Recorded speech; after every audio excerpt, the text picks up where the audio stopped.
So this is the Mecca. This is our wall from Dawson's Creek, where Pacey proclaimed his love for Joey, renting it as a mural for her, Ask Me to Stay. It's the most iconic moment of the 6-year run of Dawson's Creek, now celebrating 20 years since it came out in 1998.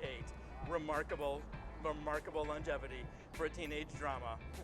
Trust a test of time. Thanks to Hulu, everyone watch it now again.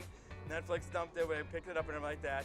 And still get the fans, as I call them. The second time I was out here on a tour, I had a group of French exchange students. This saloon wasn't built yet. It was just a field of grass, just like it was on the show.